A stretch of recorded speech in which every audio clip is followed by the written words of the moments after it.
Bien, mi agradecimiento tiene que ser mucho más especial todavía para quien preside hoy la mesa redonda, profesor doctor don Francisco Rubio Llorente, al que agradezco muchísimo que haya aceptado estar hoy con nosotros.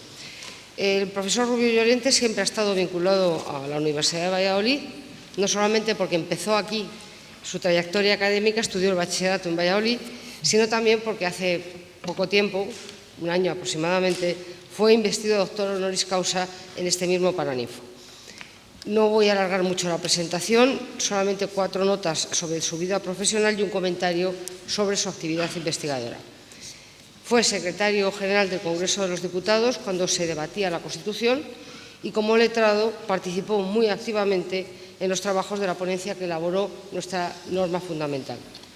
Fue director del Centro de Estudios Políticos y Constitucionales, es el 4º director del Centro de Estudios Políticos y Constitucionales que pasan por estas jornadas, ha sido magistrado y vicepresidente del Tribunal Constitucional y ha sido presidente del Consejo de Estado durante los años 2004-2012. Y yo creo que uno de los grandes impulsores de las transformaciones que ha sufrido esta institución y que ha hecho que tenga mucho más peso ahora en la opinión jurídica y en la opinión pública de la que tenía antes. Y un solo comentario sobre su actividad investigadora, que es amplísima. Yo creo que su libro, La forma del poder, es la mejor manera no solamente de aprender, sino sobre todo de interiorizar y de conocer el derecho constitucional. Es una obra maestra en lo que se refiere al Estado social, al Estado democrático y al Estado de Derecho. Bien, voy a presentar muy brevemente también a los otros miembros de la mesa que hoy nos acompañan. Sigo el orden del programa, creo que sigo el orden del programa.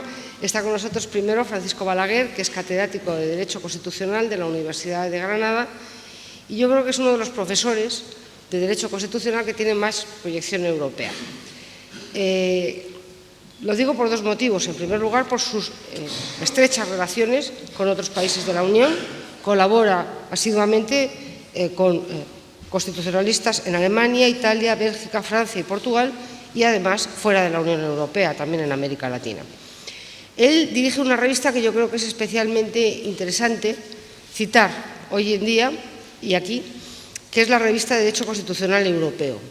Digo que es Derecho Constitucional Europeo y recalco el Derecho Constitucional Europeo porque es una visión ya determinada de lo que siempre hemos dicho que es derecho comunitario, y también es un tanto provocadora para aquellos que mantienen que la Unión Europea es solamente una organización de carácter internacional.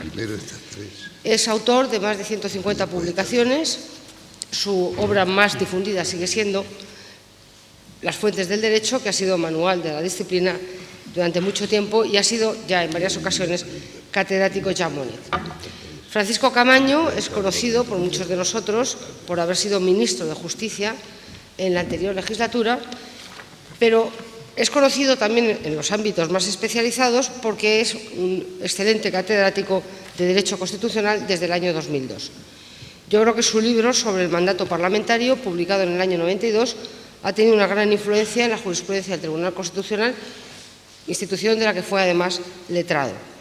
Cito 2 obras del profesor Camaño, una del año 92 y la última, que es Democracia Federal.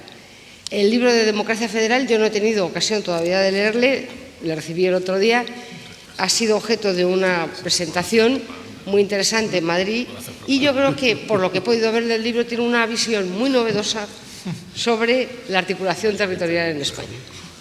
Y por último, José Martín y Pérez de Nanclares, que no es constitucionalista, es catedrático de Derecho Internacional Público y de Relaciones Internacionales de la Universidad de Granada. Le agradecemos mucho también que esté aquí y que comparta una visión que no es tan distinta, pero que sí es complementaria de la que tenemos en Derecho Constitucional. En la actualidad, el profesor Martín y Pérez de Nanclares desempeña un importantísimo cargo porque es el jefe de la Asesoría Jurídica Internacional del Ministerio de Asuntos Exteriores. Ha sido siempre un profesor muy comprometido con la universidad. Fue secretario general y vicerrector de la Universidad de La Rioja. En estos momentos, como les he dicho, su plaza está en Salamanca y es autor de excelentes publicaciones en materia de derecho comunitario. Yo nada más quiero citar que es director ejecutivo de la Revista General de Derecho Comunitario, que es una publicación también muy interesante para acercarse a esta nueva realidad. Bien, nada más, muchas gracias. Quiero agradecer a todos los que están presentes hoy con nosotros su participación, que me han parecido unas intervenciones del público excelente. Todo el mundo me estaba diciendo que qué buenos alumnos tenemos en la Universidad de Valladolid y la verdad es que es como para estar satisfecha de ello. Y nada, muchas gracias y dejo la palabra al profesor Rubio Llorente.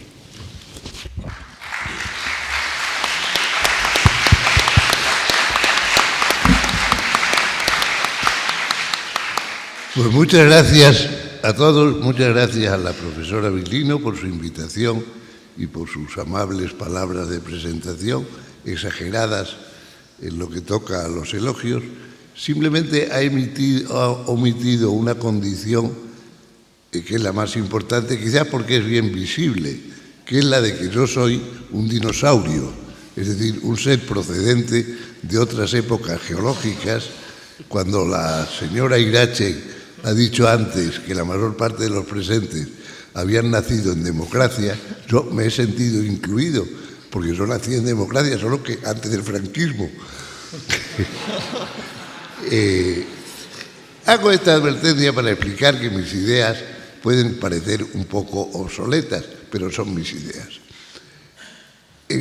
Esta mesa redonda debería haber tratado, o debería tratar, de problemas que se han discutido mucho en la anterior, que en cambio, a mi juicio, ha eludido lo que era su tema específico, la de la reforma de los partidos políticos.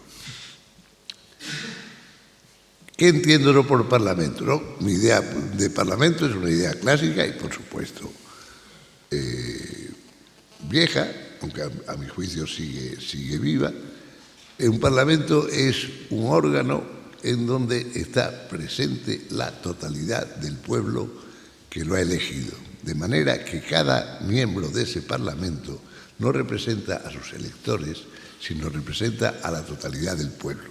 Solo eso hace posible que la deliberación en el Parlamento se realice entre iguales, porque solo así es posible atribuir igual peso a todos los votos, porque todos los votos representan a la totalidad.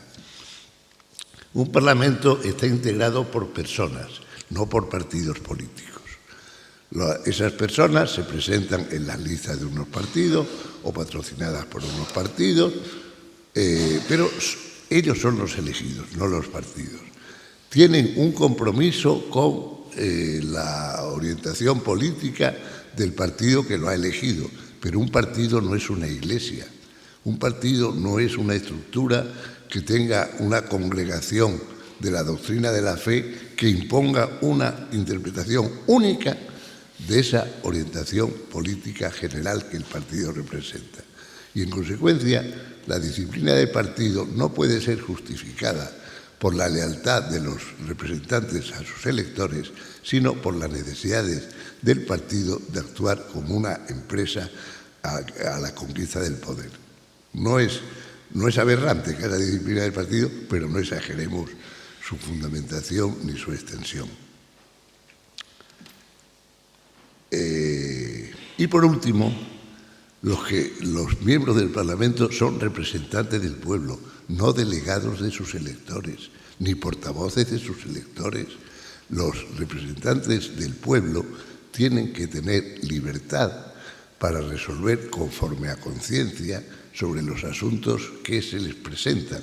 Una asamblea integrada simplemente por delegados o representantes o portavoces de sus electores no puede ser una asamblea deliberativa y desde luego no es un parlamento. Dicho esto, vamos a entrar en el tema del Parlamento Europeo, el voto de los ciudadanos y el Parlamento Europeo. Hay dos maneras de ver la situación en la que nos encontramos. Yo les confieso a ustedes que soy un euroentusiasta, pero inficionado por un virus tan letal como el del ébola, que es el virus del euroescepticismo. Combato con él con todas mis fuerzas, pero no soy ajeno a eso. Que Europa está atravesando un momento de crisis es obvio. Pero esa crisis puede ser entendida de dos maneras. Una crisis originada por el déficit democrático de las instituciones europeas o una crisis de la democracia. Una crisis que se manifiesta en las instituciones europeas, pero que se manifiesta también en las instituciones nacionales, porque el poder se ha desviado tanto en Europa como en el seno de los Estados de los órganos de representación democrática a instituciones puramente tecnocráticas que dependen más de la confianza de los mercados que de la confianza de los ciudadanos.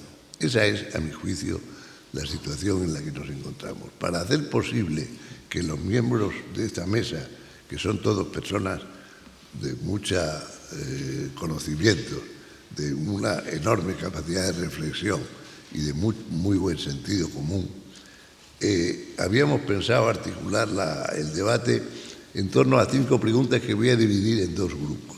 Primero, las 3 preguntas iniciales, que eran, en primero, ¿es posible conciliar la idea básica de que cada uno de los elegidos en el Parlamento representa a la totalidad del pueblo con la inexistencia jurídico-política de un pueblo europeo único? Segunda cuestión, en caso de respuesta positiva a la anterior, y cuando se cree que esto es posible, ¿cómo podrían los ciudadanos de un país pedir cuentas de sus votos a los miembros del Parlamento Europeo elegidos en un país distinto? Tercero, en caso de que tengan dudas o den una respuesta negativa a las anteriores cuestiones, ¿qué ventajas ve en el sistema actual de elección directa de los ciudadanos frente al anterior a 1979, cuando el Parlamento Europeo estaba integrado por representantes de los parlamentos nacionales? Este es el primer grupo de preguntas para las que solicitaría la respuesta de los intervinientes de la mesa, empezando por mi derecha, el señor Nanclares Pérez de Oca, en primer lugar. Buenos días a todos. Permítanme que comience agradeciendo muy sinceramente a los organizadores de estas jornadas y muy en particular a Paloma Viglino la invitación, la deferencia que ha tenido a la hora de invitarme a participar en las mismas. Es una gran satisfacción poder estar en Valladolid, aunque yo no haya hecho el bachillerato ni ninguno de los elementos de mi formación en esta ciudad, sino en otra competencia de la Universidad de Valladolid, como es la de Salamanca, y es un verdadero placer compartir mesa con expertos y con verdaderos maestros en esta materia. Que dicho sea de paso, además, creo que es una buena manera de contribuir a desterrar definitivamente, como decía Paloma en la introducción, absurdas divisiones entre áreas a la hora de abordar complejos jurídicos complejos, como es el derecho de la Unión Europea. El derecho de la Unión Europea no es derecho internacional, o no es derecho internacional solo, sino que es mucho más. Agradezco la amable presentación, dejando bien claro que hablo como catedrático y a título claramente personal y sin comprometer la posición que pueda tener el Ministerio de Asuntos Exteriores en esta materia. Y tomando el punto de partida de la presentación de Paloma y las preguntas que se nos han planteado, yo querría, si me lo permite el moderador, encuadrar las 3 preguntas que nos han planteado en el marco específico de la Unión Europea en 2 ideas motores que creo que son capitales para poder entender y para poder contestar a esas 3 preguntas e incluso algunas de las que se han planteado también en el resto de las jornadas o al menos esta mañana. La Unión Europea es una organización internacional, eso está claro, pero desde luego, si solo fuera una organización internacional como Consejo de Seguridad, tan famoso en estos días en el marco de Naciones Unidas, o cualquiera otra del resto de casi 300 organizaciones internacionales que hay, no estaríamos hablando ni de calidad democrática, ni de partidos políticos, ni de voto de los ciudadanos, ni de Parlamento Europeo, porque en ninguna de ellas existe eso. Hoy estamos hablando de una organización internacional que merece un tratamiento especial. Y digo que para contestar a las 3 preguntas o a cualquier otra, creo que hay 2 ideas motor que hay que tener presente. Una primera, la caracterización de esa organización internacional, y otra segunda, es decir, qué es y a qué nos estamos refiriendo, porque si no lo tenemos claro quizás cometemos errores a la hora de trasladar modelos, bien sea de las organizaciones internacionales, bien sea de los Estados, y otra segunda, que va a ser una peculiaridad que se concibe como un proceso abierto. Primera idea, que le quiero dedicar 2 o 3 minutos. ¿Qué es exactamente la Unión Europea? Bueno, pues los expertos en la materia escribimos centenares de artículos o libros, cuando no sabemos calificar algo, y este es uno de los ejemplos, decimos que es sui generis, porque no sabemos exactamente lo que es ese objeto político no identificado. Para algunos es una democracia supranacional, Habermas, para otros una federación supranacional, me lo parece a mí, por ejemplo, una federación intergubernamental o un artefacto intergubernamental, como hemos escuchado también por la mañana.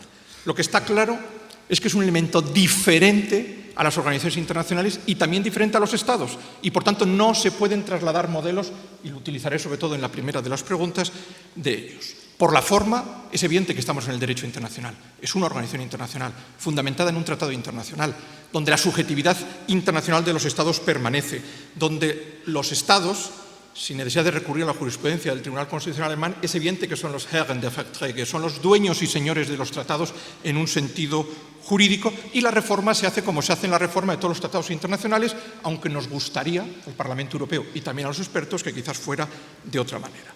Ahora bien, por su sustancia es algo muy diferente que se aleja del ámbito de las organizaciones internacionales y se parece cada vez más a, no voy a decir a los Estados, pero sí a elementos típicamente federales. Y antes había una pregunta de uno de los compañeros, que lo veo en la tercera fila, de los alumnos, que me parecía extraordinaria, a la hora de situar, se preguntaba a los ponentes, la posición del Consejo. Después volveremos sobre ello, porque me parece que es importante. Y digo, por la sustancia, la Unión Europea tiene unas competencias por el número y por la intensidad que no tiene ninguna otra organización internacional.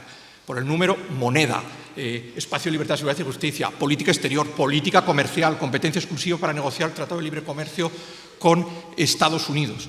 Y además, con una intensidad que no se conoce en ninguna otra organización más que los Estados. Hay competencias exclusivas de la Unión Europea, donde solo ella puede intervenir, con exclusión de los Estados y plenitud de medios, con un principio de subsidiariedad, con un principio de cooperación leal, con una serie de principios que ustedes conocen: primacía del derecho de la Unión frente al de los Estados, eficacia directa, responsabilidad de los Estados.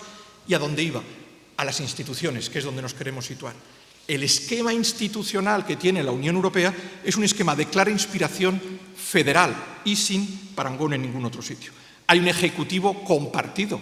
El ejecutivo no es la Comisión. El ejecutivo es la Comisión y las administraciones de los Estados miembros, que son los que ejecutan, y, en cierto sentido, también el propio Consejo. El Poder Judicial o la función judicial no está solo en el Tribunal de Justicia de la Unión Europea, aunque sea capital, está también en los órganos jurisdiccionales nacionales con los que comparte función, y el legislativo no está solo en el Parlamento Europeo. El legislativo, en el marco de la Unión Europea, se comparte, como muy bien decía su compañero en una pregunta, con el Consejo, en una suerte de segunda cámara, de cámara de inspiración federal, una suerte de Bundesrat, que colegisla junto al Parlamento. Y muy importante, punto de vista institucional y posición del individuo, posición del Parlamento Europeo, posición de los votantes. Es la única organización internacional del mundo donde el individuo, las personas, tienen cierta subjetividad, tienen un estatuto de ciudadanía, son destinatarios directos de las normas jurídicas que elaboran, al menos en los reglamentos y en las decisiones, sin intervención de los Estados ni de ninguna autoridad nacional. Y además gozan de algo que no gozan en ninguna otra organización internacional del mundo y solo en los Estados: el derecho de sufragio activo y pasivo en las elecciones al Parlamento Europeo. Y eso es evidente que es un contexto muy peculiar. Nos encontramos, por tanto, en una democracia representativa, que dicen los artículos 9 a 12 del Tratado de la Unión Europea, pero en un marco supranacional y en un marco multinivel, donde tiene que convivir, por tanto, también con los parlamentos de los Estados miembros y de los estados o regiones o comunidades autónomas que forman parte en ese sistema también parlamentario europeo, que quizás no hay que olvidarlo. Habermas creo que lo ha descrito perfectamente en una obra bien reciente. La Unión Europea representa una democracia supranacional, transnacionaliza la soberanía popular hasta convertirla en una federación democrática. Claro, después plasmarlo en la práctica y el reto teórico de ir un poquito más allá de esa calificación que Habermas creo que al menos en esa obra no va. Pero sí que nos obliga a poner en tela de juicio algunos de los conceptos clásicos. Y la segunda idea motor imprescindible es que es un proceso de carácter abierto. A diferencia de lo que solemos conocer en los Estados, procesos normalmente estables, la Unión Europea es un proceso abierto, en todos los sentidos. Abierto hacia afuera está claro. Los Estados miembros originarios han devenido en 28 Estados miembros y todo el que cumpla una serie de requisitos tiene derecho a ser Estado miembro de la Unión, y hasta ahora no hay nadie que se quiera ir. Ni siquiera los que se quieren independizar de los Estados en los que se encuentran quieren marcharse de la Unión Europea. Y además es abierto hacia adentro. ¿Y qué quiere decir? Y con eso lo conduzco también a las preguntas que se han hecho. Abierto hacia adentro quiere decir, en primer lugar, que las competencias que tiene la Unión Europea cada vez son más. Cada una de las reformas, todas las reformas que se han producido desde los tratados, desde el Tratado de París y Roma hasta el Tratado de Lisboa, tiene dos vectores, común a todas ellas. El primero, incrementar el número de competencias que los Estados atribuyen a la Unión Europea para desarrollar sus funciones. Todos los tratados han tenido esa característica.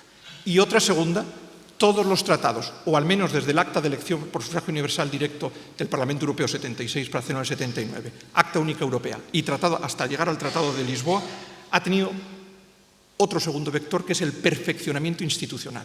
Perfeccionamiento institucional, que al menos bajo mi punto de vista, se traduce y se ha traducido en el leitmotiv y en el motor fundamental de todas las reformas. Democratizar el proceso de integración europea, reforzar la posición del Parlamento Europeo. Desde el Acta Única Europea hasta el Tratado de Lisboa, todos los tratados han tenido esa función, desde el procedimiento de cooperación inicial al procedimiento de codecisión hasta el procedimiento de codecisión generalizado que existe en estos momentos. Y esto os lo digo porque creo que hablar de déficit democrático sin más es un poco injusto. Y además no obedece, creo, a la realidad de la Unión Europea. Sí obedece a la realidad de la Unión Europea la peculiaridad del proceso. No hay una opinión pública europea, por mucho que queramos decir que la hay. No hay una sociedad civil europea. No hay medios de comunicación de dimensión europea. Y con todos los respetos, creo que tampoco hay partidos políticos europeos de verdadera dimensión europea, porque las elecciones siguen haciéndose, tanto en la organización de los partidos como en buena parte de las campañas, en clave nacional. Y posiblemente no pueda ser de otra forma. Con esas ideas leitmotiv contesto de manera telegráfica las preguntas que ha formulado con muy buen criterio el moderador. ¿Se puede conciliar la idea de unos representantes elegidos que representan a la totalidad del pueblo? Vamos a ponerlo entre comillas, pero los tratados se refieren a ello, luego tomo la expresión sin ningún problema, y la inexistencia a la vez de un demos europeo. Bueno, que no hay un demos europeo, creo que no tenemos que dedicarle mucho tiempo. Es evidente que no existe un demos europeo. Eso es cierto, pero creo que a renglón seguido hay que decir que eso responde, tanto la pregunta como el planteamiento de respuesta a ella, a un modelo que no es el modelo de la Unión Europea. Es la traslación de un concepto típico de los Estados-nación a una organización internacional sui generis que no responde a ese modelo. Luego, por tanto, si hemos dicho que la Unión Europea es peculiar y obedece además a un proceso abierto, creo que hay que analizar claramente, digo, en primer lugar, la ausencia clara del demos, pero también el elemento positivo de la evolución que hemos detectado. No se puede ocultar que el proceso de integración europea comenzó como una obra de arriba, como un elemento, lo que los teóricos llaman siempre el funcionalismo. Así, desde la Declaración Schuman hasta prácticamente el Tratado de Maastricht, obedecía a, no voy a decir imposición porque suena mal, pero a un proceso funcionalista hecho desde arriba hacia abajo. Y sin embargo, en estos momentos se está invirtiendo y lo que se trata es que ese proceso funcionalista se le haya ido dotando en esas reformas del Acta Única Europea hasta el Tratado de Lisboa con elementos democráticos, es decir, el proceso de abajo hacia arriba que es normal en todas las sociedades democráticas. Y eso lleva un tiempo y eso provoca contradicciones. Por tanto, sí, hay una contradicción clara desde nuestro paradigma tradicional estatal. Segunda de las preguntas, rendición de cuentas. Bueno, casi con la primera he contestado a la segunda.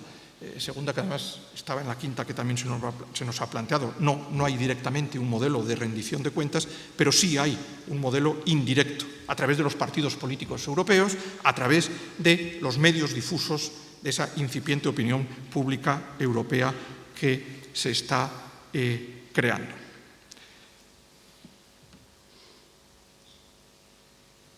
En la sesión anterior hemos oído además diferentes posiciones sobre las que yo no voy a entrar, aunque no me resisto a decir que no comparto del todo la idea de que el nivel de democracia en la Unión Europea está por el de encima del de algunos Estados. Yo creo que tanto los que defienden esa posición como la contraria caemos en el error de trasladar modelos que no obedecen a la realidad. Pero contestando claramente a la pregunta, sí, la rendición de cuentas se hace más en clave nacional y precisamente por eso las campañas electorales a esas elecciones lo son también en clave nacional.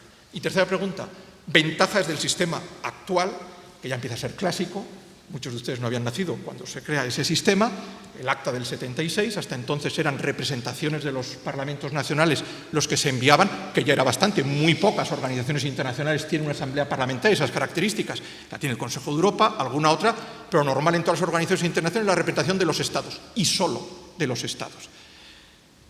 Con el Acta para elección por sufragio universal directo de los parlamentarios en las primeras elecciones, las del 79, se da un paso trascendental, que es que se elige por sufragio universal directo a los miembros del Parlamento Europeo. ¿Supone una ventaja? Sí. Además, yo creo que no solamente supone una ventaja, sino que era una necesidad evidente. ¿Por qué? Porque en ese proceso funcionalista al que hacemos mención de arriba hacia abajo podía funcionar cuando tenía muy pocas competencias. Las competencias que hay desde el Tratado de París y Roma, Comunidad Económica Europea, hasta final del periodo transitorio o inicio de las negociaciones del mercado interior. Cuando se tienen muy pocas competencias es posible que no haya un control democrático. Pero cuando se atribuyen competencias a la Unión Europea en cuestiones como la moneda, como el espacio de libertad, seguridad y justicia, como la inmigración, como el asilo, como toda la política comercial, en fin, en los ámbitos más variados, es imprescindible dotar a esa organización de algún mecanismo concreto de control. Control que no puede ser por los Estados, que son los dueños y señores, que son los que controlan el proceso, sino por una institución que no podía ser otra que el Parlamento Europeo. Y por eso el primer paso es darle una legitimidad democrática formal, que tenga un respaldo elegido por sufragio universal directo, aunque existan las carencias que todos tenemos en mente y que estoy seguro que saldrán en el debate. Y por último, había que darle a esa legitimidad democrática formal, era el paso previo para que tuviera una legitimidad democrática material. ¿Y qué quiere decir? Pues que el Parlamento, con todas sus deficiencias, con todos sus problemas, tiene las competencias de cualquier Parlamento democrático en un Estado de Derecho o un Estado social y democrático de derecho como sea el nuestro. Legisla, sí, conjuntamente con el Consejo, en un ámbito bilateral de inspiración federal que a mí por lo menos no me plantea ningún problema. Controla al Ejecutivo. ¿Y de qué manera? Hombre, entendió el Ejecutivo la Comisión. El Consejo se supone que los parlamentos nacionales, en fin, el danés seguro que lo hace muy bien, el nuestro no sé si lo hace con la misma eficacia. Controla, digo, el Parlamento Europeo al que le corresponde el Ejecutivo comunitario. Y desde el Tratado de Lisboa tiene además una plena potestad presupuestaria, mejorando su posición, con lo cual yo creo que sí, tiene claras ventajas. El sistema de elección directa sobre el sistema de elección directa sobre el... No es la inexistencia del Parlamento, porque el Parlamento también existía antes. Eso es, pero la legitimación democrática formal de elegir por sufragio universal directo a aquellos parlamentarios que van a tener competencias materiales típicas de la función estatal. Legislar, controlar al Ejecutivo y elaborar el presupuesto de la Unión. Muy bien, muchas gracias. Ahora, ¿quién toma la palabra? ¿Tú primero? Pues muy bien. Pues yo, en primer lugar, buenos días a todas y a todos. Agradecer también a la profesora Paloma Viglino y a todos los profesores de la Universidad de Valladolid el haberse acordado de mí para poder estar hoy aquí ante todos ustedes y hacer una reflexión de muy buena compañía y bajo la autoridad que nos preside acerca de uno de los temas sin duda más complejos pero más apasionantes sobre los que podemos, como generaciones presentes, pensar y replantearnos también el futuro con cierta urgencia. Yo creo que Europa tiene que mover algunas piezas, pero replantearnos desde la tranquilidad que da los foros de pensamiento y de reflexión, como es una universidad, algunas de las cuestiones que más inquietan a Europa.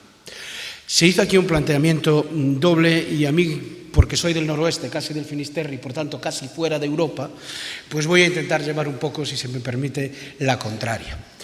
La primera, entre las dos tesis o tres tesis que tenemos acerca de qué es Europa como institución, digamos, la tesis de los federalistas que quieren llegar a una organización de tipo federal, con un gobierno, un parlamento, y por tanto que los estados, hoy estados nacionales, se conviertan en estados miembros de una federación, en el sentido clásico, es una de las líneas de pensamiento que muchas personas defienden. Una segunda, que yo creo que tiene tintes en quien acaba de hablar, que es que esa transposición es imposible porque siempre estamos hablando de una organización supranacional y, por tanto, la verdadera legitimidad democrática del modelo no la aporta la construcción internacional, sino la democracia misma de cada uno de los estados. En la medida en que cada uno de los estados son democráticos, esas democracia es la que explica y cubre los déficits democráticos del sistema. Es la posición, para entendernos aquí, desde la sentencia de Maastricht del Tribunal Constitucional Federal Alemán, la sentencia del 2009 sobre el Tratado de Lisboa, pero que en el fondo nos lleva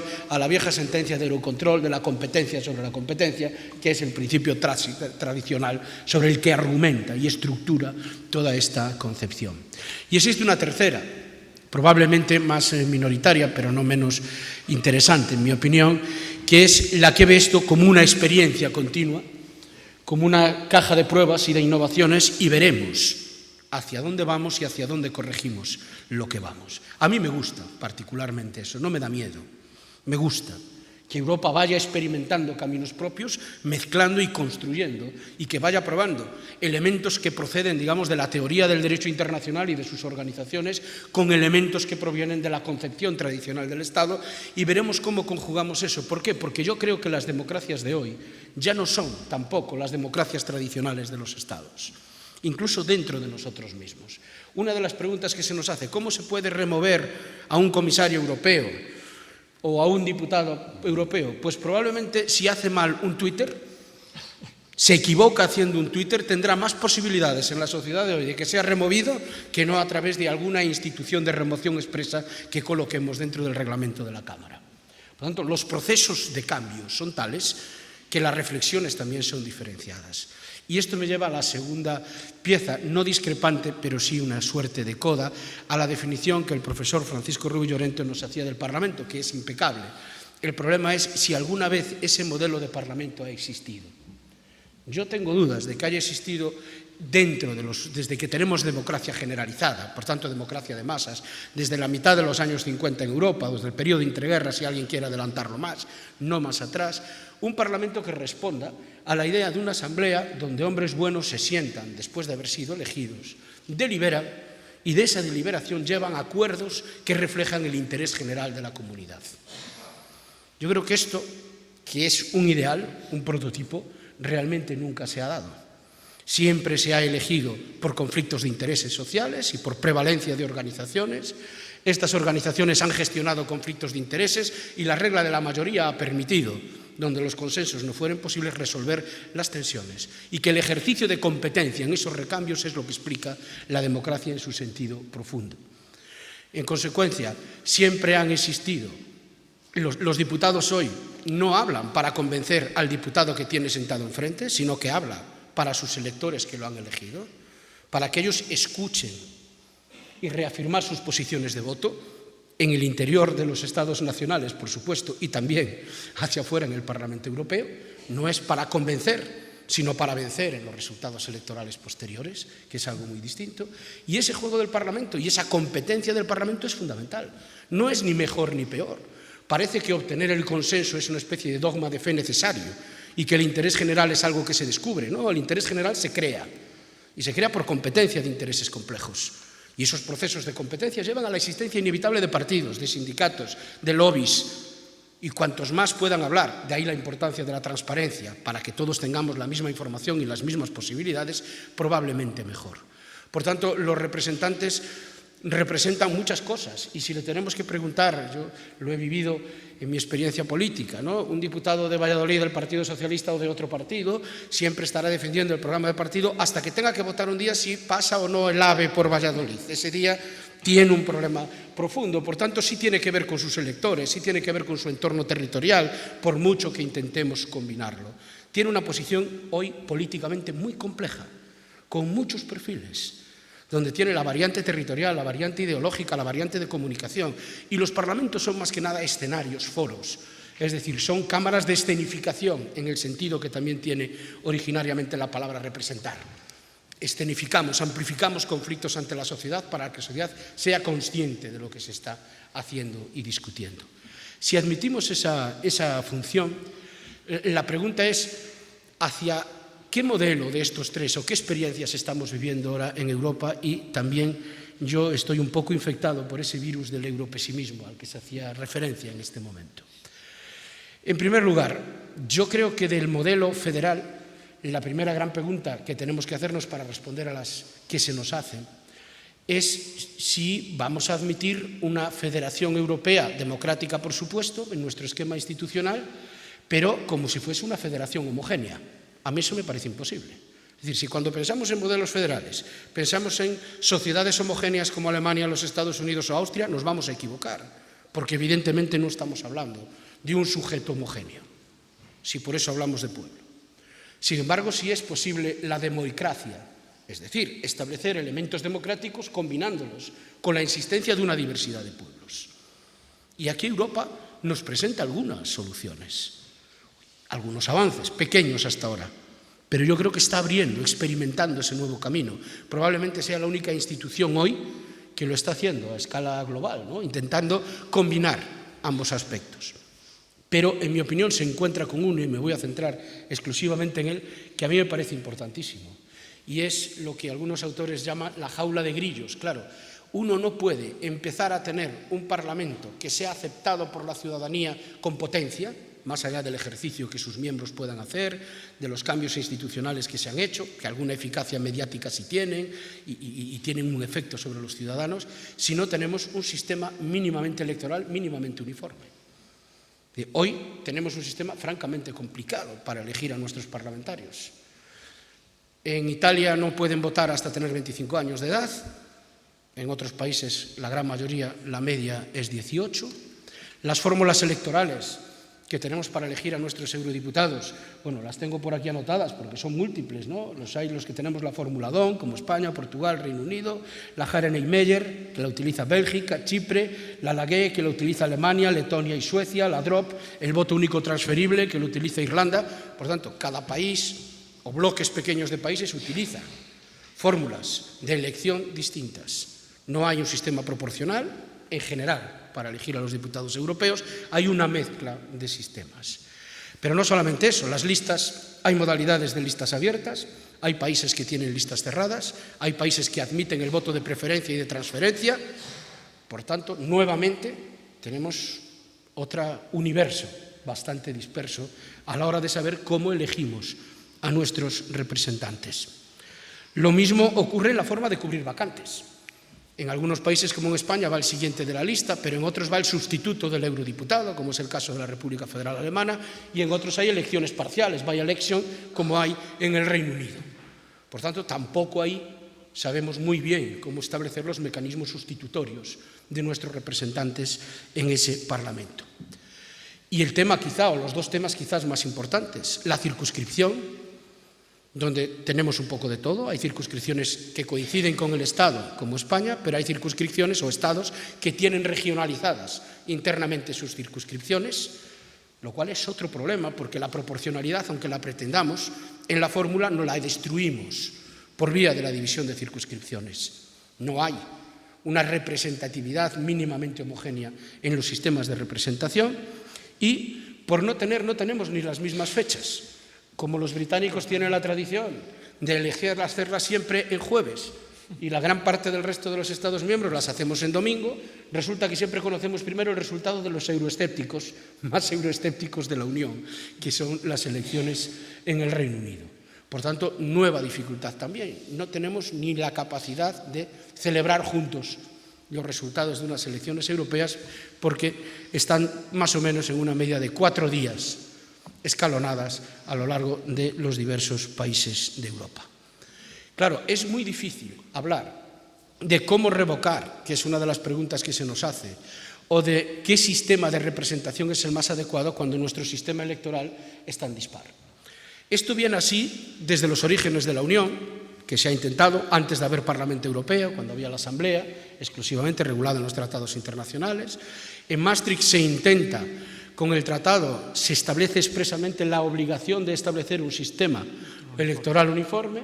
Llegamos a Ámsterdam y se sustituye esa obligación porque es imposible por una serie de principios, las incompatibilidades. Es que, claro, un incompatible español para ser eurodiputado, para entendernos, no tiene por qué serlo en otro país de la Unión y, por tanto, también tenemos un problema para exigir responsabilidades. Aquí no puede ser no tener acciones en determinados sectores de empresas y, sin embargo, en otro país sí puede, por ejemplo, ¿no? Por no poner otro tipo de incompatibilidades formales o del ámbito de lo público. Por tanto, todo esto lo complica muchísimo. Y esto hace que a las preguntas que se nos han planteado, mis respuestas tengan que ser, quizá como diría Mario Benedetti, abriendo nuevas respuestas. Me gustaría que no fuese así. Pero la primera, ¿es mejor el sistema que teníamos en el 76 que el actual? Yo creo que es mejor el actual, creo que tiene que evolucionar, pero es mejor que los ciudadanos elijan directamente que no tener una representación de los diversos parlamentos nacionales conformando la Asamblea.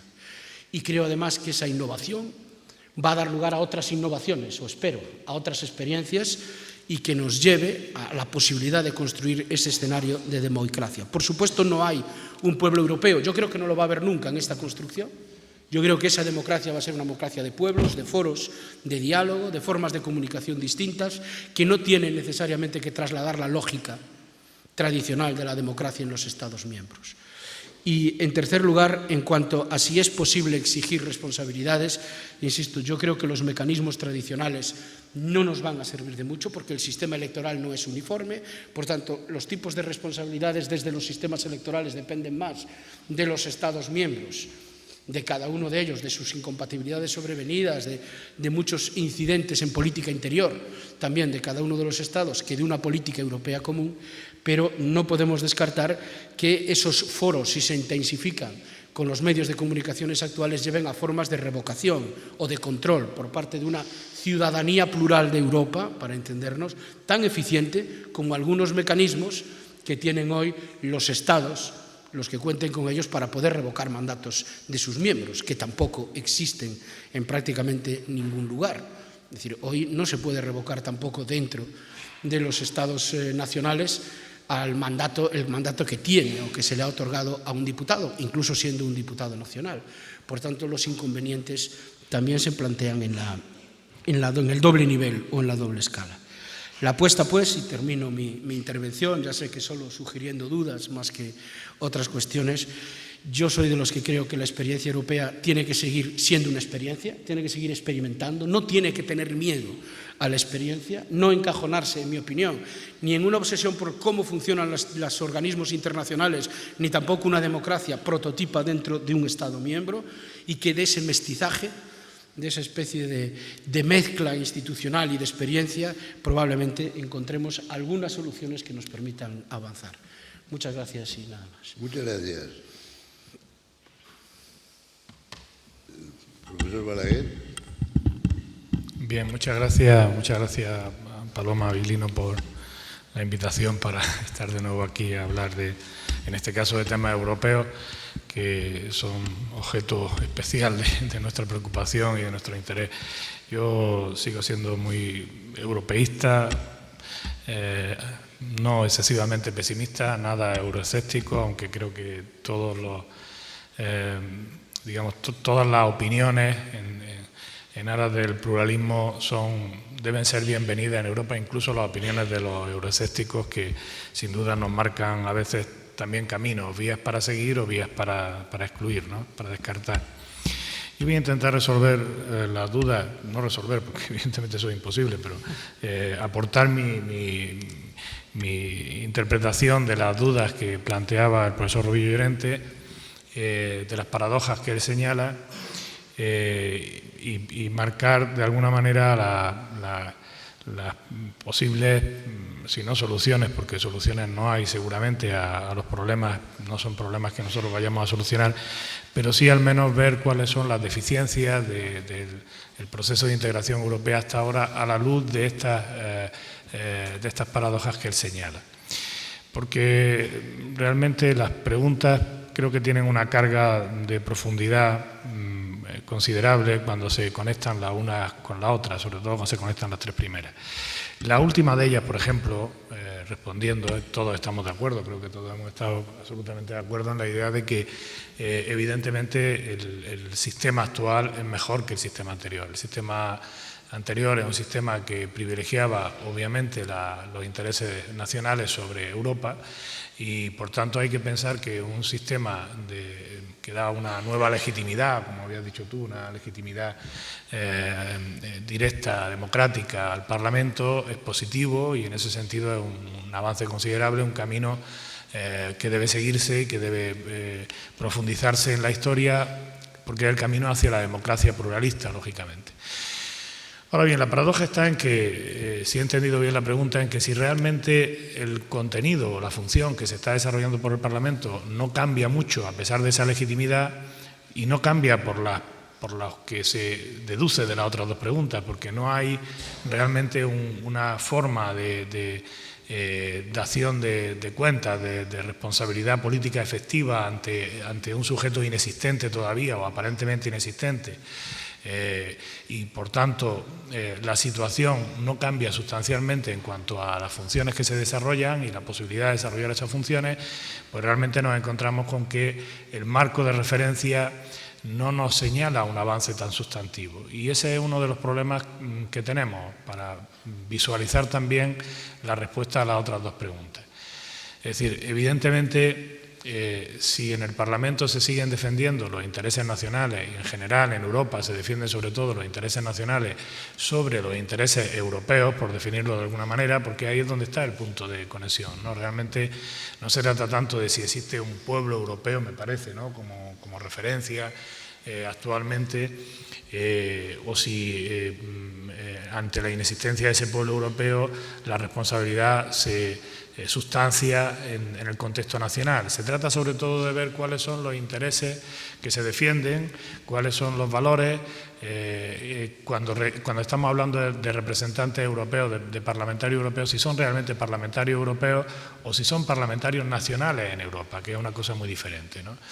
Y eso lo podéis comprender perfectamente. Imaginaros que en el Parlamento español, en el Congreso de los Diputados, la regla no fuera, como es ahora mismo, un conjunto de partidos que representan a la totalidad, que representan a la comunidad política, que representan al conjunto de la ciudadanía, sino que todos los partidos fueran como los partidos nacionalistas territoriales, como los partidos como Convergencia y Unión, por ejemplo, como el Partido Nacionalista Vasco, que no hubiera ni un solo partido que no representara los intereses de su territorio. Bueno, pues eso trasladarlo a Europa. Y si en Europa lo que tenemos es algo similar, aunque estemos intentando evolucionar y llegar hacia un cuadro de democracia pluralista, evidentemente estamos ante una situación muy deficitaria desde el punto de vista del Parlamento Europeo, porque no estamos ante la proyección de los intereses europeos en un ámbito europeo de decisión, sino más bien ante la proyección de los intereses nacionales en un ámbito de decisión que no es europeo porque sigue siendo un ámbito supeditado a los intereses nacionales. Yo creo que, si he entendido bien las preguntas, ahí se resume el quid de la cuestión, es decir, hacia dónde vamos realmente, si vamos hacia la configuración de una democracia pluralista en la cual se sustancie un interés europeo y se decida sobre un interés europeo con los planteamientos de los distintos partidos. Uno, obviamente, a favor de una Europa más social, de una Europa donde haya una profundización democrática, de una Europa donde se atienda a los derechos de las minorías, otro a favor de posiciones más ligadas al mercado, a los intereses de los grupos financieros, etcétera, pero eso es lo que realmente define unas condiciones de democracia pluralista. Lo que no es aceptable en una democracia pluralista es que se defiendan exclusivamente intereses nacionales. Y eso, en gran medida, sigue siendo todavía un peso importante en la labor que desarrolla el Parlamento Europeo. Y claro, el problema está en que si nosotros vemos los periódicos, y por ejemplo vemos la semana pasada, cualquiera puede ver la información de la semana pasada por la que se dice que el Fondo Monetario Internacional ha declarado ya que en este mismo año China es la primera potencia mundial en términos de Producto Interior Bruto medido en paridad de poder adquisitivo. De tal manera que ahora tenemos una situación en la que China se configura como primera potencia mundial. Estaba previsto en algunos informes de hace 5 y 6 años, estaba previsto que esto ocurriera en 2050. Imaginaros lo que hemos adelantado, ¿no? O sea, primero se bajó al 2035, después se bajó al 2020, al 2016 y finalmente ya hemos llegado a que este año China se convierte en la primera potencia mundial. Cuando se generó el modelo actual, que sigue vigente, que no ha cambiado, el modelo de integración europea, se generó un modelo en el cual las necesidades reales de los europeos eran necesidades nacionales, era concertación de intereses nacionales. No había unos intereses europeos prevalentes o que debieran prevalecer porque no había un desarrollo del proceso de globalización como el que tenemos ahora. Y por tanto era pensable, era lógico y legítimo que los Estados quisieran tener una Europa a su medida, una Europa que pudieran moldear en función de sus intereses nacionales. Pero cuando nosotros vemos el periódico de la semana pasada, vemos que la situación ha cambiado radicalmente, que España ha pasado en pocos años a ser, en esos términos de paridad de poder adquisitivo, la 16 potencia del mundo, éramos la 8ª, que Italia pasa del puesto 11 al puesto 12, que Alemania se mantiene a duras penas en el puesto 5, Francia no sé por qué condiciones mejora algo, pero que en definitiva la situación será que dentro de 15 o 20 años como mucho no habrá ningún país europeo dentro del grupo de 8 potencias, de las primeras 8 potencias mundiales. Esa es la situación actual. Y no solo eso, la 4ª potencia mundial, que será Brasil, tendrá el 25% del PIB de la tercera. La segunda será India, la primera será China. Brasil tendrá aproximadamente un 10% del PIB de China y China tendrá prácticamente el doble del Producto Interior Bruto de Estados Unidos. Ese es el mundo al que vamos, es el mundo que vais a ver vosotros, los jóvenes. Y en ese mundo no hay intereses de Alemania, no puede haber, por definición, intereses de Alemania. No puede haber intereses de España, no puede haber intereses de Italia. ¿Hay intereses europeos o no hay nada? No hay alternativa, no hay alternativa. O hay intereses europeos frente a esos grandes bloques mundiales en los cuales Alemania no significa nada, va a ser la 9ª potencia mundial con un PIB ridículo comparado con el PIB de Estados Unidos o el de China. Ridículo, directamente hay que decirlo así. En ese contexto de globalización, necesariamente tiene que haber Europa y tiene que haber una Europa federal, no tenemos alternativa. ¿Y eso qué significa? Significa que tenemos que cambiar el modelo de integración. Porque el modelo de integración se construyó a espaldas del derecho constitucional y de la democracia pluralista, que son las grandes aportaciones a la gobernabilidad real, no a la gobernabilidad ficticia que se produce ocultando los conflictos y desviando los conflictos, sino a la gobernabilidad real, con integración política, con solidaridad, estableciendo realmente causas de solución de los conflictos y no escondiéndolos, resolviendo mediante la negociación y el consenso. Eso es lo que ha aportado el derecho constitucional como obra civilizatoria. Y eso desapareció en Europa, porque si os dais cuenta, cada vez que hay cualquier problema de naturaleza europea, ¿qué es lo que se pide? Se pide acuerdo sin debate. Cada vez que un partido político a nivel interno gobierna y hay un asunto europeo, lo primero que pide es que ahí tiene que haber la defensa del interés nacional frente a Europa. De manera que con eso se deshabilita el derecho constitucional, la gran aportación del derecho constitucional como factor de solución de conflictos, de articulación y canalización de conflictos sociales y políticos fundamentales. Porque el conflicto no se resuelve sobre la base de la democracia pluralista, se resuelve convirtiéndolo en un conflicto, transformándolo y convirtiéndolo en un conflicto nacional frente a Europa. No es ya un conflicto democrático, es un conflicto nacional frente a Europa.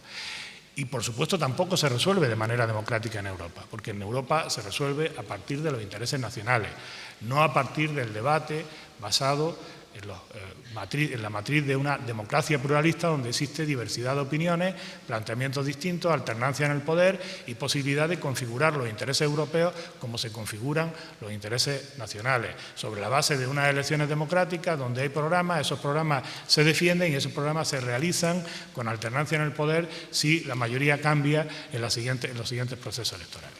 De eso es de lo que realmente tenemos que hablar, porque cuando hablamos de pueblo europeo, en realidad nunca vamos a tener un pueblo europeo como tenemos un pueblo español o un pueblo italiano o un pueblo alemán. Esos pueblos se crearon sobre una imagen, una identidad colectiva, nacional, que es diferente a la identidad que se puede construir en Europa. En Europa se puede construir una identidad ciudadana, una identidad constitucional, nunca una identidad nacional. Y por tanto vamos a tener ciudadanía europea, no vamos a tener estrictamente un pueblo europeo. Pero la ciudadanía europea en un marco de democracia pluralista no es suficiente. Con eso se puede construir una democracia, con eso se puede construir un proyecto europeo. Y eso es lo que realmente necesitamos. Por tanto, respondiendo o intentando responder a estas paradojas que se plantean, yo diría que hoy por hoy no tienen una solución fácil porque seguimos todavía con un modelo de integración en el que priman los intereses nacionales, en el que no existe una democracia pluralista, en el que, por desgracia, la configuración del modelo retarda la construcción de una identidad europea, impide que se construya una identidad europea, porque privilegia en el debate europeo los intereses nacionales sobre los intereses europeos y, por tanto, en la medida en que cambiemos el modelo de integración, en la medida en que avancemos en construcción democrática, en la medida en que avancemos en construcción constitucional de Europa, podremos pensar en que estas paradojas que hoy se plantean, estas preguntas que ha planteado el profesor Ruiz Llorente, pueden tener en el futuro una respuesta adecuada, que sería evidentemente una respuesta europea. Muchas gracias. Yo tengo ahora una grave duda. Yo había dividido las preguntas en dos grupos, una de 3, que era más o menos, y otra, segundo grupo, que se hacía referencia al caso específico español, si el sistema electoral español es el adecuado y cómo se explica la decreciente participación de los españoles en los procesos electorales europeos, con el único leve punto de tensión en las últimas. Pero el profesor Caamaño se ha referido ya a estas cuestiones porque es poco disciplinado. Entonces no sé si volver a estas cuestiones o seguir comentando lo que se ha comentado, porque yo la verdad es que me he quedado un poco asustado por el pesimismo, el europesimismo de los miembros de la mesa. Porque además creen no serlo, lo cual me parece aún más grave. La imagen que yo tengo del Parlamento es una imagen que no se ha realizado en su pureza jamás, ciertamente, pero es la imagen de la idea del Parlamento de donde arranca su legitimidad. Es verdad que los parlamentos reales no se corresponden nunca con la imagen, pero esto es lo que Hegel llama un concepto concreto que aspira a realizarse en la realidad. En el Parlamento español que ha conocido el profesor Caamaño, desde luego de manera muy imperfecta, lo reconozco. Pero esto no hace a la cuestión. Es que Europa y los Estados son realidades tan distintas que no se puede imitar en Europa el modelo de los Estados, porque son realidades distintas. Pero cuando se crea un Parlamento Europeo, ¿qué se está haciendo? Sino mimetizar una estructura de verdad.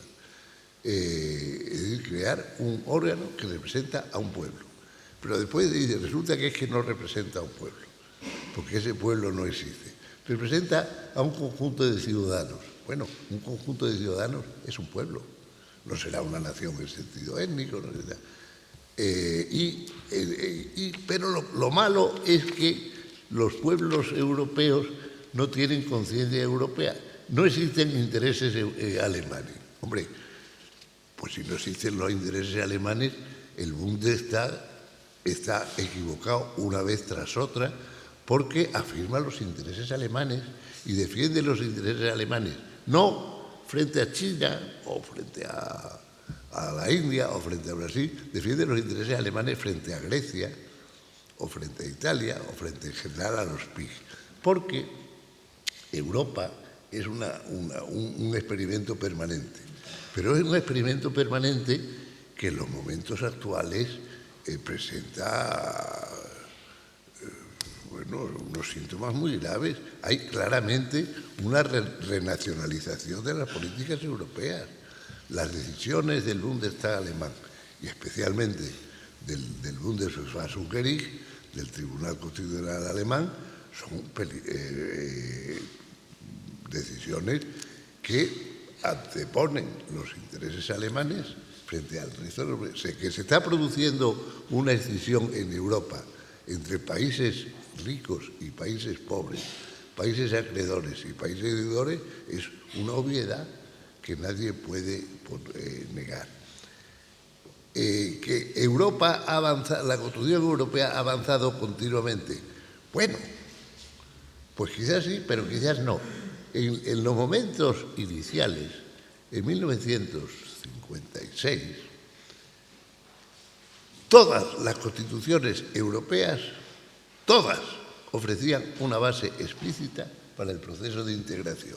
La única que no lo hacía era la de Luxemburgo, y el Consejo de Estado de Luxemburgo, cuando resolvió una cuestión sobre la constitucionalidad del Tratado de Roma, afirmó que sí, que aunque en la Constitución Europea no había una declaración explícita de integración europea, había que considerarla implícita. Eso, el reflejo de la integración europea en las constituciones nacionales se ha ido difuminando en algunos casos, hasta casi desaparecer, como el caso de la nuestra. El proyecto de reformarla para enfrentar ese punto se desapareció en el año 2006, de manera que no todo es, en esta experiencia permanente de la Unión Europea, bueno, no todos son perspectivas luminosas, también hay riesgos sombríos. La participación decreciente de los europeos en las elecciones europeas, no en Europa, no en España, en todos los países europeos, la participación ciudadana en las elecciones ha ido decreciendo, porque es muy difícil que haya una participación ciudadana entusiasta en unas elecciones cuando no hay un ámbito público europeo. Hay ámbitos públicos nacionales, pero no ámbitos públicos europeos. La posibilidad de que haya un ámbito público europeo en una sociedad tan multilingüe como es la europea, bueno, en la sentencia de Maastricht, si no recuerdo mal, el Bundesverfassungsgericht dijo que no cabía democracia si los electores y elegidos no utilizaban una lengua común, y en Europa eso no existe. Es decir, Europa es una necesidad, pero una necesidad que se concibe y se sigue concibiendo como una sociedad de ayuda mutua. Se nos ha dicho ahora, tenemos que ser europeos porque si no, ni Alemania, ni Francia, ni Inglaterra significarán nada frente a China.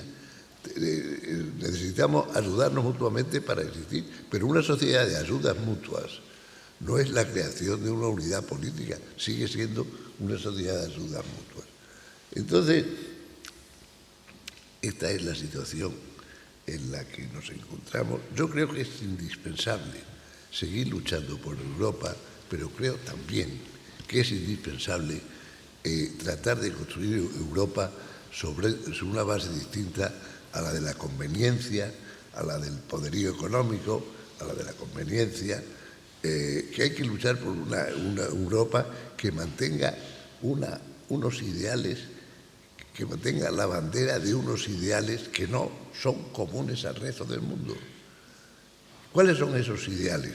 Yo durante mucho tiempo he creído que era el modelo social europeo. Y durante mucho tiempo no he sido yo solo en el creer eso. Mucho se hablaba del modelo social europeo. Pero hoy resulta que el modelo social europeo tiene que ser abandonado porque en una economía globalizada el mantenimiento del modelo social hace a las empresas europeas menos competitivas, y si queremos competir con China, con la India, con Brasil o con quién sabe qué, tenemos que, si no abandonar del todo el modelo social europeo, reducirlo tanto que difícilmente puede convertirse en un ideal por el que valga la pena luchar.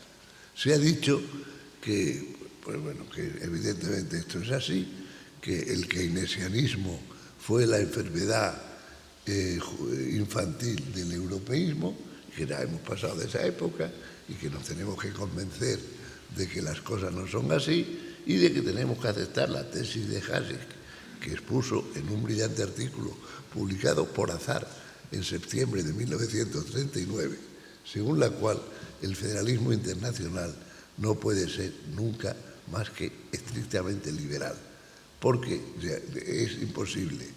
Una política social exige una intensidad de solidaridad que jamás se dará entre Estados distintos. Bueno, pues si es eso, si nos tenemos que resignar, o luchamos contra eso o nos resignamos a eso. Y si nos resignamos a eso, el problema europeo hay que plantearlo en términos radicalmente distintos, me parece. Pero bueno, yo no quiero hacer otra ponencia. Vamos a hablar de las dos últimas preguntas.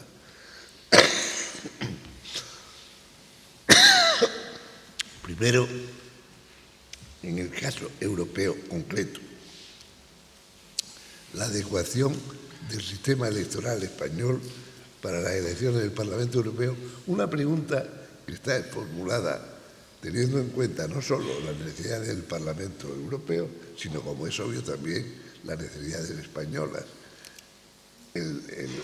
Lo que se ha discutido bajo esto es si tiene sentido unas elecciones con un colegio electoral único o si debería haber colegios electorales diversos, muy singularmente colegios electorales de ámbito autonómico. Esta es una cuestión que yo creo que vale la pena discutir. Y segundo, ¿cuál es el significado que cabe atribuir a la participación de los españoles en las elecciones europeas? ¿Hasta qué grado los españoles participan en estas elecciones sabiendo qué es lo que está en juego?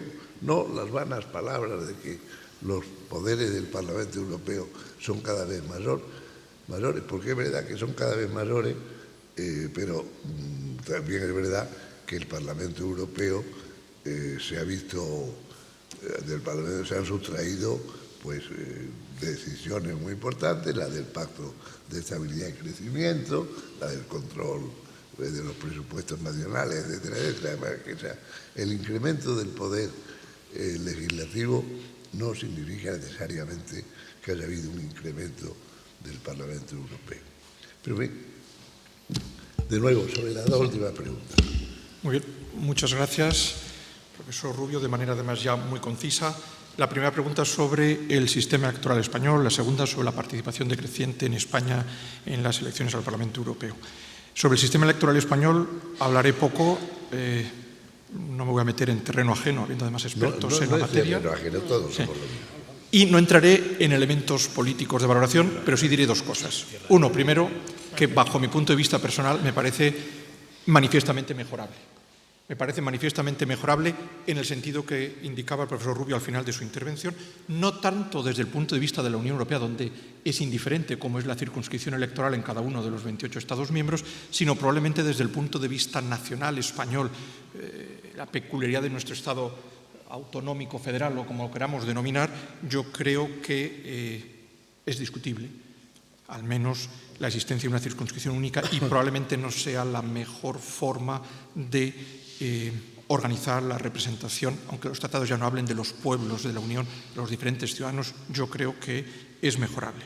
Y en segundo lugar, y más importante desde el punto de vista del derecho de la Unión Europea, porque tiene detrás de él uno de los principales fracasos de todas las reformas institucionales que ha habido en lo que concierne al Parlamento Europeo, yo casi diría al menos sobre la letra el único, y es que hemos sido incapaces, la Unión Europea ha sido incapaz de dotarse de un procedimiento electoral uniforme. Se estableció como idea faro que una aspiración a la cual se le puso en algún momento incluso fecha de llegada, y nunca se ha conseguido por muy diferentes motivos que no vienen a cuento, y no solamente son la disparidad de sistemas que hay en los Estados miembros de la Unión Europea, sino aspectos que en alguna línea puede incluso afectar a los partidos políticos. En segundo lugar, participación decreciente de España, que me parece un elemento clave.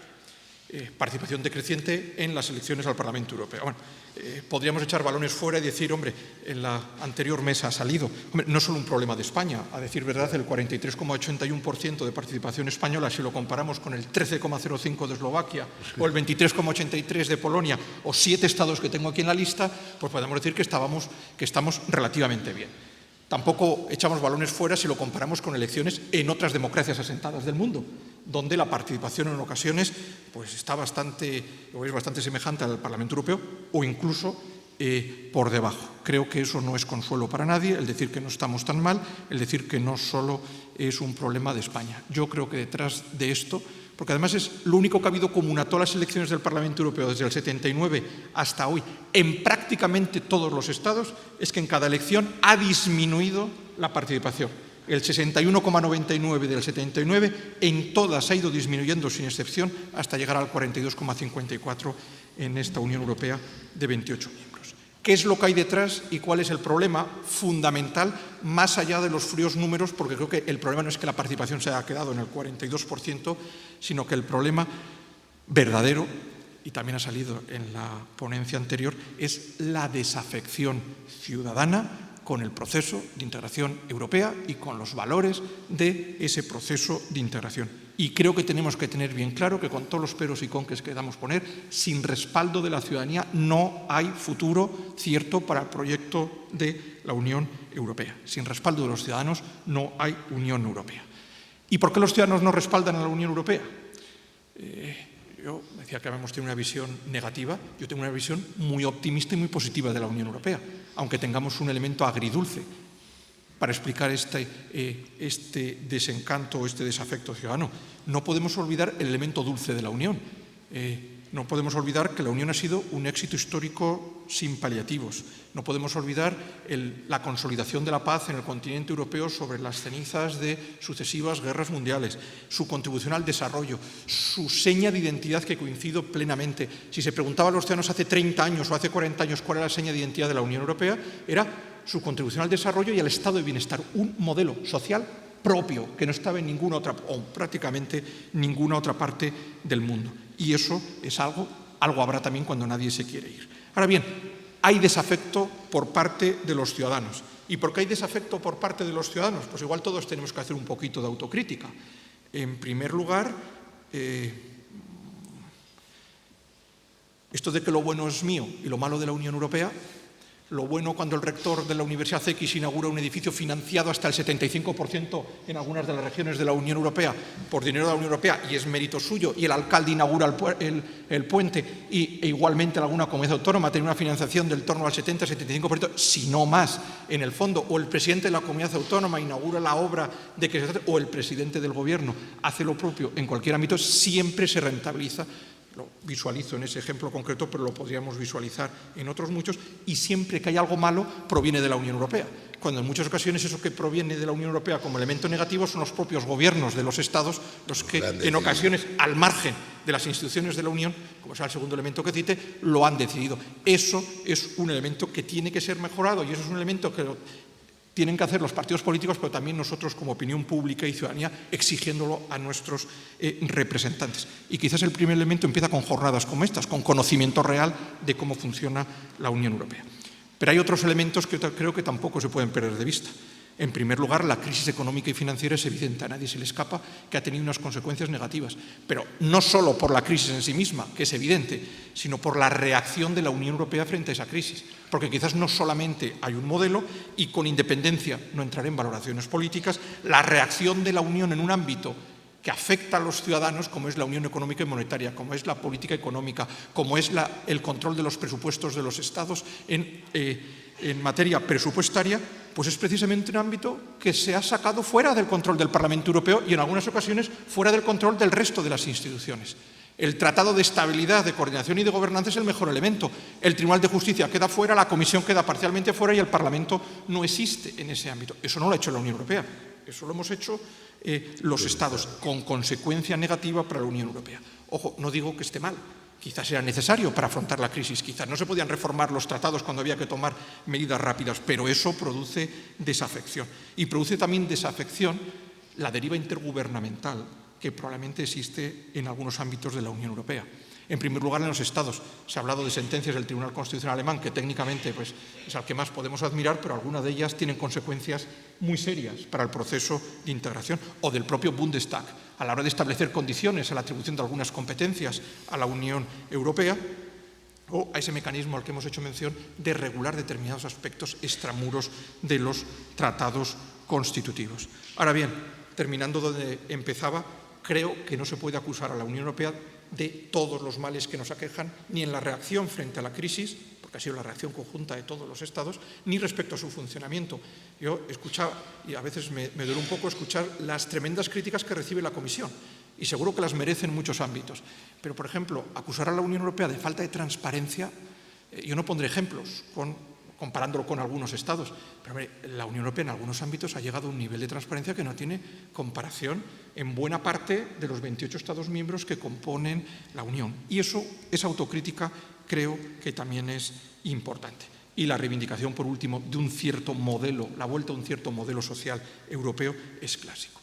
Desde luego, la Unión Europea es necesaria. Aquí se ha dicho por los motivos, no hace falta entrar en ello, la globalización, el desplazamiento de la realidad económico-político internacional al Pacífico, eso es ineludible, pero también algo que el profesor Rubio Llorente comentaba y que antes en el café lo estábamos comentando, hay un reto teórico y práctico que es muy difícil, que es combinar capitalismo, que parece ineludible, con democracia, con los mecanismos de control, pero no solo en el Parlamento Europeo, sino en todos los países contemporáneos. Ese es un reto constitucional y un reto internacionalista también, frente al cual tenemos preguntas y de momento pocas respuestas. Muchas gracias. Muchísimas gracias. Sí. Profesor Cabal. Muy brevemente, para no insistir en cuestiones que se han dicho, comenzando por lo primero. Sistema electoral español, elecciones europeas en particular, circunscripción única. Claro, todo modelo electoral tiene piezas que encajan o no. Yo creo personalmente que España debiera haber regionalizado, en nuestro caso comunidades autónomas, sus circunscripciones, más o menos proyectando las comunidades autónomas, por razones que ahora explicaré, pero somos conscientes también que al hacerlo perdemos el efecto de proporcionalidad en la elección y, por tanto, la representatividad más plural de las distintas sensibilidades. Esto ocurre siempre, salvo que variemos la fórmula o intentemos establecer, aparte de las circunscripciones y su pluralidad de circunscripciones, una fórmula electoral distinta de la que utilizamos la fórmula DON normalmente para los otros procesos electorales. Y ahí tendríamos una complejidad añadida. ¿Por qué? Porque normalmente los eurodiputados, y sobre todo de los dos grandes partidos, digamos, porque obtienen mayor número, rápidamente se acomodan en el Parlamento Europeo en función, y no hay más que ver la proyección de las comisiones, de los intereses de su comunidad autónoma. Es decir, los diputados gallegos, vascos y andaluces quieren estar casi todos en la Comisión de Pesca. Es evidente que la Comisión de Pesca le interesa mucho menos a alguien de esta comunidad autónoma. Sin embargo, hay intereses específicos para seguir la PAC y, por tanto, estar pendientes en las comisiones que tienen que ver con temas agrarios, ganaderos, etcétera, etcétera, de otras comunidades autónomas. Los que tienen que ver con sectores diversos de la zona del Mediterráneo tienen a sus representantes. Por tanto, políticamente es cierto que se ha funcionalizado de alguna manera o especializado los parlamentarios europeos para hacer políticas más localizadas que no a escala, digamos, nacional y que, por tanto, intentan proyectar su acción en Europa como el hombre de la comunidad autónoma en Europa, de ese partido político, por decirlo así, o los hombres y mujeres de ese partido político que están en Europa representando a un partido, pero la comunidad y los intereses de la comunidad autónoma, más que los intereses en su conjunto de España, que es tarea que suele encomendar además mucho más al portavoz, etcétera, etcétera.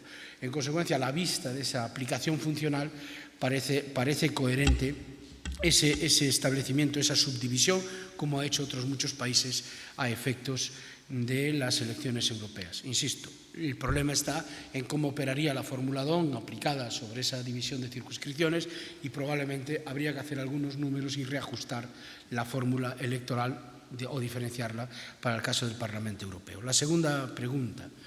En efecto, las elecciones europeas prácticamente desde que existen hasta hoy han caído, los índices se ven ahí, alrededor del 20% una participación media. En todos los países de Europa, España no es distinta al conjunto de esos países, aunque sí creo que hay cuestiones, digamos, internas que afectan también a los resultados de nuestros procesos electorales particulares. De esta estadística hay que quitar, por supuesto, aquellos países de la Unión donde el voto es obligatorio, como Bélgica, donde el 98% pues vota a las elecciones europeas como vota casi todas, ¿no? Pero fuera de los países de voto obligatorio hay un 20% aproximadamente de caída de participación electoral.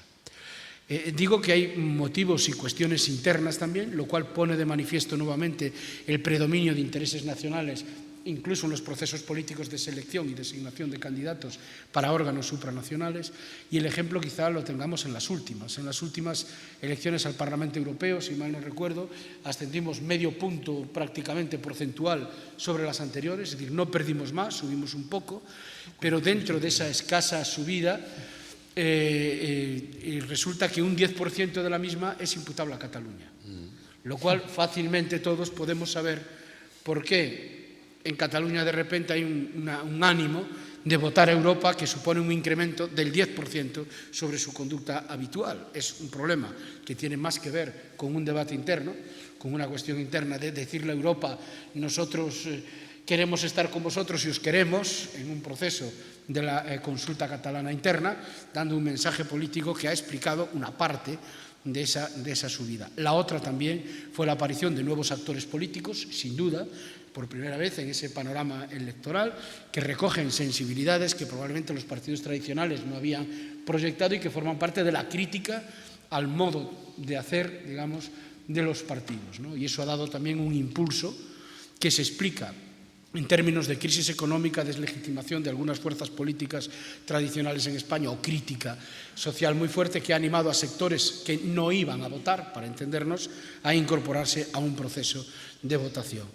Y quizá se haya también ese pequeño repunte, aunque yo esperaba que fuese mucho más, y algunos analistas también, como consecuencia de la crisis económica europea y que muchos ciudadanos han tenido conciencia y ya una sensibilidad mucho más marcada de que en Europa nos jugamos muchísimas cosas. Si no fuese por ese tipo de medidas, yo hasta tendría la convicción que seguiríamos cayendo, incluso la diferencia sería mayor que ese 20% en la progresión que teníamos. La crisis ha producido un efecto rebote, ¿no?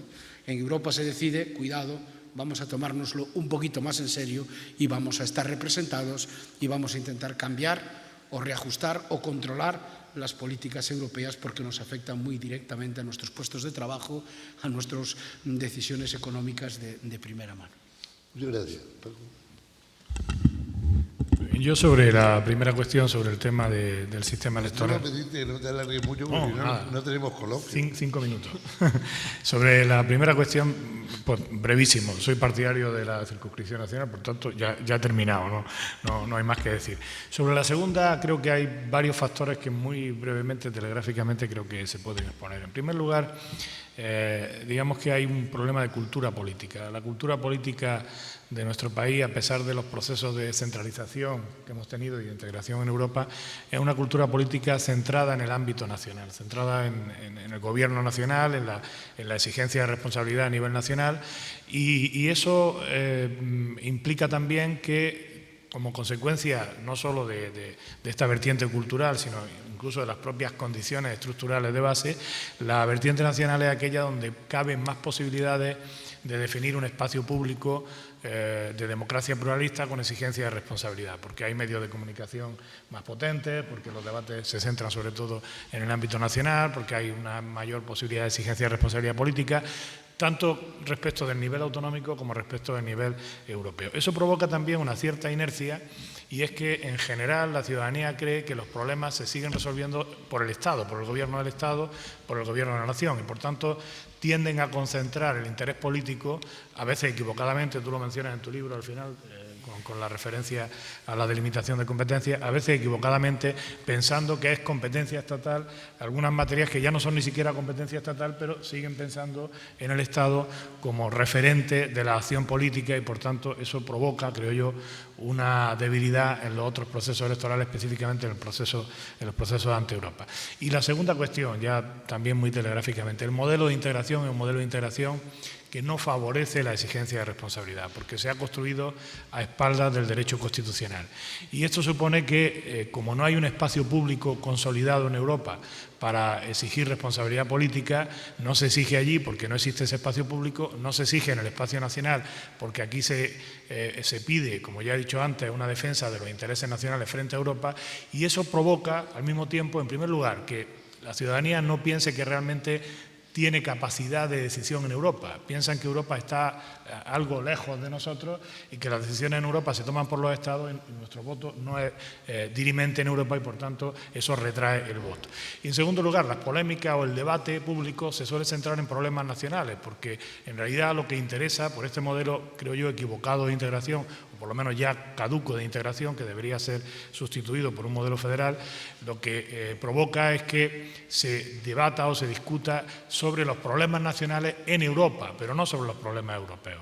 Y eso naturalmente también debilita la participación en las elecciones europeas. Muchísimas gracias. Bien, hay la posibilidad de algún coloquio. Alguien pide la palabra. Allí hay una señorita al fondo que se le puede dar la voz, la paz y la palabra, que decía Blas de Otero.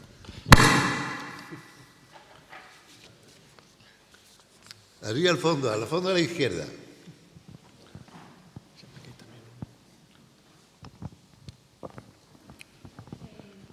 Pregunta para el Sí. Era una pregunta para el profesor Nanclares, por favor. Yo quiero seguir el hilo de lo que Se le oye mal. ¿Me oye mal? Sí. ¿Me oye mejor? Sí. Vale, perfecto. Quería seguir el hilo de la pregunta de esta mesa, precisamente, de cómo se llega del voto de los ciudadanos a lo que verdaderamente legisla el Parlamento. Se ha dicho que el poder legislativo europeo se encuentra repartido entre Parlamento y Consejo. Usted mismo ha dicho que viene a funcionar como una segunda cámara. En las ponencias anteriores se ha hablado, de la difícil relación entre ambos, achacando precisamente que se produce una ralentización del proceso legislativo, ¿vale?, en este ida y vuelta de Consejo a Parlamento Europeo. Se le ha achacado también falta de transparencia, falta de comunicación. Incluso usted empezaba en su intervención, le cito más o menos literalmente, que hablaba de una crisis de las instituciones europeas que van de órganos de representación a instituciones tecnócratas que dependen más de la confianza de los mercados que de la confianza de los ciudadanos. También podríamos considerar que el Parlamento tiene una mayor legitimación democrática. Pero mi pregunta es, ¿mejoraría la calidad democrática, que precisamente es el tema de estas jornadas? ¿Mejoraría la calidad democrática, pero la calidad democrática real, la material, no la formal? ¿La existencia de un único órgano legislativo? ¿O esto es una utopía precisamente por esa falta de demos europeo y seguimos necesitando un Consejo como verdadera representación de los Estados? Quería saber su opinión. Bien, ¿quién quiere contestar? Bueno, sí. La pregunta... ¿Hay alguna otra pregunta? No. Aquí había otra. Aquí, había perdón. otra. ¿Qué es lo que ha preguntado esta chica? Sí, yo quería hablar del último tema que ha salido, que es el del sistema electoral español aplicado a las elecciones europeas. Se ha dicho por parte de dos de los ponentes que a lo mejor sería interesante regionalizar la circunscripción única, pero claro, toda reforma tiene costes, tiene beneficios. Y yo veo aquí costes muy importantes en una regionalización. Tenemos un dato que son 54 eurodiputados para España. Si hacemos unas circunscripciones autonómicas, vamos a ir sin duda a un sistema generalmente mayoritario. ¿Por qué mínimo un diputado por cada circunscripción? Creo que es razonable y el resto habría que repartirlos, ya se vería cómo. Claro, yo creo que actualmente, coincido con la última intervención, creo que el modelo de circunscripción única está bien, con alguna corrección, como puede ser quizá la barrera de entrada. Es decir, ahora mismo tenemos un umbral efectivo de representación del 2% aproximadamente, quizá estaría bien subirlo al 3%, lo lanzo como idea, porque, entre otras cuestiones, lo ha dicho el profesor Camaño, ya hay una funcionalización territorial de los diputados en los grupos, entonces creo que una de ellas se produce esto, que sería lo más interesante de la regionalización formal. Creo que el coste de eliminar la proporcionalidad en la representación nacional dentro del Parlamento creo que es demasiado alto. Muy bien. Bien, ¿quieren contestar los ponentes? Yo contesto a la primera de las preguntas que me lanzaba directamente hacia mí. Por cierto, que me parece una pregunta excelente porque es uno de los elementos neurálgicos del sistema institucional. Lo contestaré claramente y trataré de explicarme. Quizá le pueda sorprender la pregunta. La pregunta es si mejoraría la calidad democrática real la situación en la cual el Parlamento Europeo se convirtiera en verdadero legislativo, o mejor dicho, en único legislativo. Pues yo creo no. Y creo que no, y además creo que es imposible. ¿Por qué? Porque precisamente eso obedece a una traslación de modelo estatal que tenemos en mente a un ente como es una Unión Europea que no responde a ese modelo. ¿Por qué? Porque la Unión Europea ha respondido siempre, y creo que además es lo correcto, a una doble legitimidad.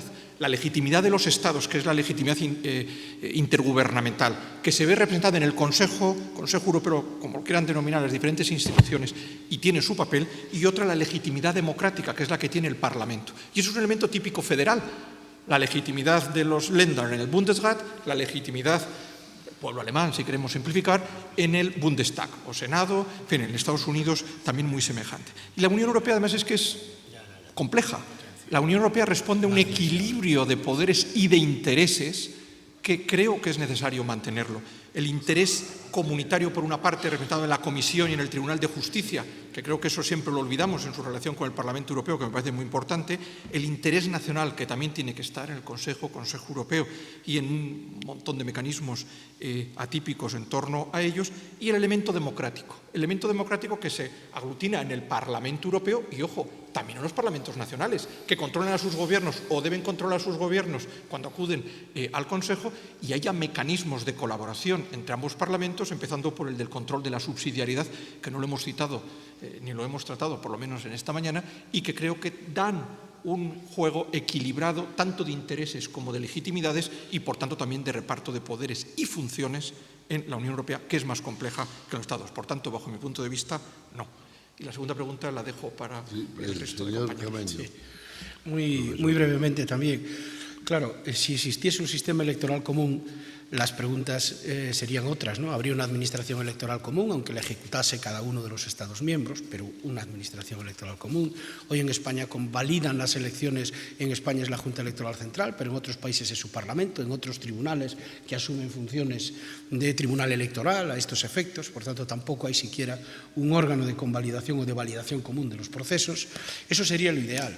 En ese ideal lo lógico sería hablar de circunscripciones que no se limitasen al territorio de un solo Estado, sino verdaderas circunscripciones europeas divididas en función del número de habitantes, con peculiaridades, pero transnacionales en sí mismo, igual que listas transnacionales de candidatos, si es que el sistema es finalmente de listas. Pero referido exclusivamente a las posibilidades que tenemos del modelo, claro, una cosa es que produzca efectos más mayoritarios el sistema y otra cosa es que sea un sistema mayoritario, porque eso nos llevaría también a cuestionarnos el porqué de las listas, la naturaleza de esas listas, si bloqueadas o cerradas, si tienen que ser abiertas, si puede haber una configuración distinta. En ese debate yo tengo que confesar que durante mucho tiempo era un partidario convencido de los sistemas proporcionales. Hoy, con el paso del tiempo, no de los efectos mayoritarios de los sistemas o de los efectos proporcionales, sino de los sistemas proporcionales como tal. Sin embargo, esto produce algo, en mi opinión, los sistemas proporcionales, que ha estado coleteando en muchas de las reflexiones que se han hecho estos días aquí, y es el papel de los partidos políticos y, por tanto, la mediación que realizan. El sistema proporcional inevitablemente necesita listas, y listas cerradas, sean bloqueadas o no, pero listas cerradas para mantener las proporciones que se pretenden del modelo. Y esto lleva a algo que podríamos denominar que son los políticos corcho. Yo les denomino así, intento explicar lo que es. Son los que nunca están arriba ni tampoco abajo, pero siempre están. Y flotan en toda circunstancia política. Estos políticos que flotan en toda circunstancia política y que son al final los que deciden, esos procesos de listas son los que tienen la válvula de admisión del sistema, por mucha institucionalidad que después queramos establecer. Y el sistema proporcional es un aliciente muy fuerte al político corcho, en esta expresión, de la misma manera que los distritos uninominales y reducidos del sistema mayoritario puro lo es pues al político cacique local. Es decir, pero no hay que perder el elemento de este efecto que a lo mejor en la democracia española, ya unos cuantos años después, 34 años después, y bueno, si sumamos desde el 77 más, pues tiene algunos efectos sobre los que hay que valorar. Y a lo mejor utilizar el modelo de elecciones europeas para ver también, en este caso a efectos de experiencia interna, cómo nos va, cómo fluye, ¿no? Rehaciéndolo un poco y no estableciendo un mimetismo con el sistema general electoral de la LOREG, el que tenemos hoy respecto de su tal, puede ser una puerta para ir pensando en este otro tipo de efectos. Y a lo mejor Europa era una oportunidad también para mejorar, pasado el tiempo un poco, nuestro propio sistema electoral interno. Bueno, pues muchísimas gracias.